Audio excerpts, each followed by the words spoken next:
everyone, I'm Kelly Wallace. Welcome to the Conversation Thread. Joining us today, Liz Henry, one of our fabulous voices on iVillage. You know her from the 6-Year Itch.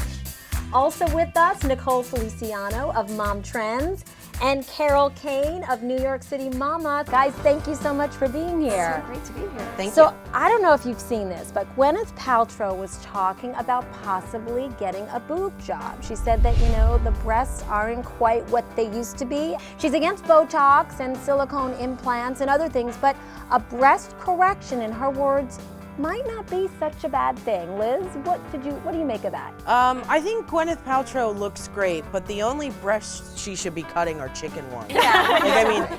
She talks about vanity and no Botox and this and that.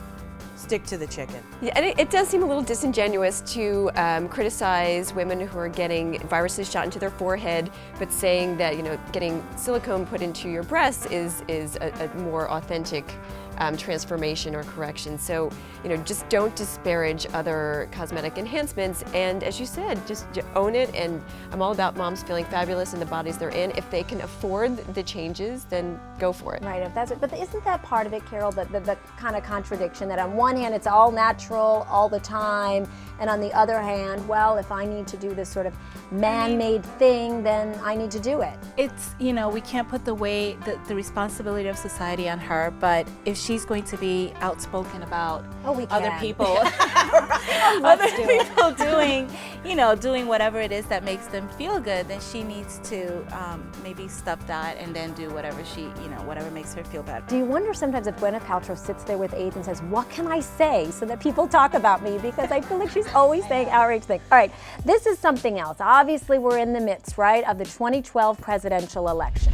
In years past, the political groups and the news media classified moms as soccer moms, and then we had security moms, and then we had Walmart moms. So I wonder, what's the label going to be in 2012, and could we have a year where we don't have a label, Nicole? Of course we cannot have a year without a label, because it doesn't make for good television. Right. It doesn't make for good marketing. So I think that what's going to be grabbed onto this year is the coupon mom.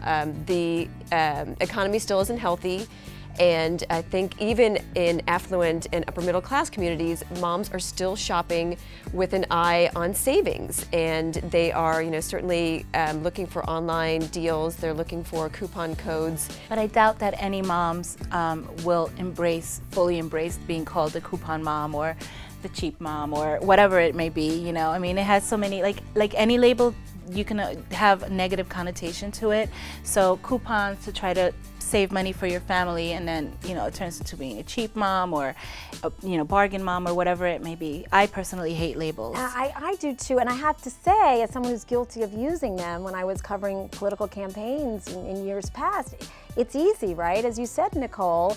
And yet, what's the problem with labels, Liz, is that then we're acting like all politicians and the news media think all moms are going to vote one way, right? They're going to vote on this one issue. So I think it's going to be social media moms or Facebook moms. And it's ridiculous and a little infuriating, actually a lot infuriating, because you don't segment men into, well, they're baseball voters or they're football voters. So women come in many different interests, etc., and we need to recognize that. All right, time for our whip around segment. Quick answers to this question, beginning with you, Carol. What's your deep, dark mom secret?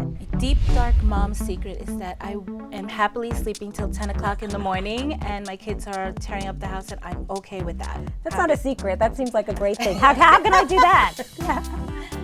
Mine is I am a total bake sale disaster. I don't think I've successfully made anything for any of my daughter's school programs, so it's all about the package mixes. Mine is TV is my babysitter, so I'd like to say thank you, Dora, for working so hard. You've been really helping. And again, we're not judging anyone for any of these secrets. They shall stay here and never be repeated again. All right, thank you so much for being here. It was great. And thanks to all of you for watching. Of course, you can continue the conversation in the iVillage community. I'm Kelly Wallace. We'll see you next time.